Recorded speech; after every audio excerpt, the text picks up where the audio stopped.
మహాభారతంలో దుర్యోధనుడు ఎలా ఉండాడో తెలియదు గాని నువ్వు మాత్రం అదరగొట్టి కాలేజీ గోడలు తొప్పదిరించావు గురు. కుంజర యూధంబు దోమ కుత్తుక జొచ్చన్ అన్నట్టు ఇంతలావు దుర్యోధనుడు ఇంత బుల్లి పెట్టెలోకి వచ్చేశాడు చూసారా?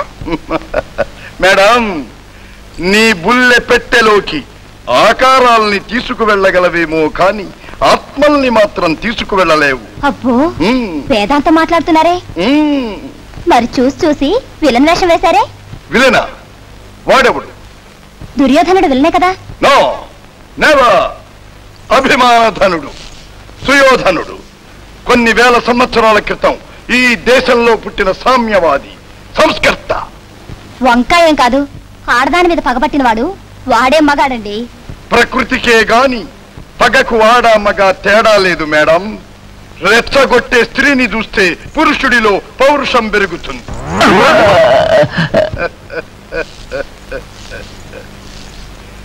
ఇప్పుడు మీరు నా పర్మిషన్ లేకుండా, నాతో ఎక్కువ పరిచయం లేకుండా నా ఫోటో తీశారు అంటే నన్ను రెచ్చగొట్టారన్నమాట. ఇప్పుడు నన్ను పౌరుషమున్న మగాడు అంటారు. భలే పనిచేసావు గురు, పర్మిషన్ లేకుండా ఫోటో తీసినందుకు.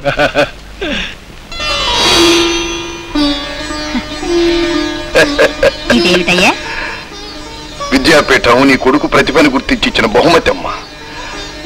ఈనాడు 10 మంది నన్ను మెచ్చుకునే ఆకాశానికి ఎత్తేశారు. నలుగురి కళ్ళు నీ మీద పడకూడదు నాయనా.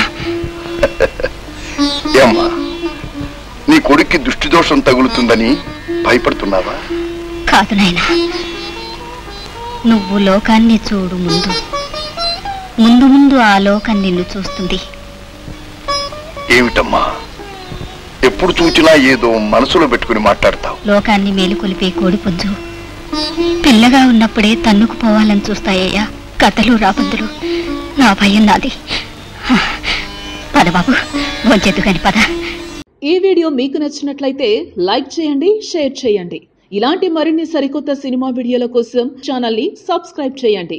అలాగే ఇక్కడ ఉండే ఈ గంట సింబల్ ని క్లిక్ చేయండి. మేము అప్డేట్ చేసే ప్రతి వీడియో నోటిఫికేషన్స్ మీకు వచ్చేస్తాయి.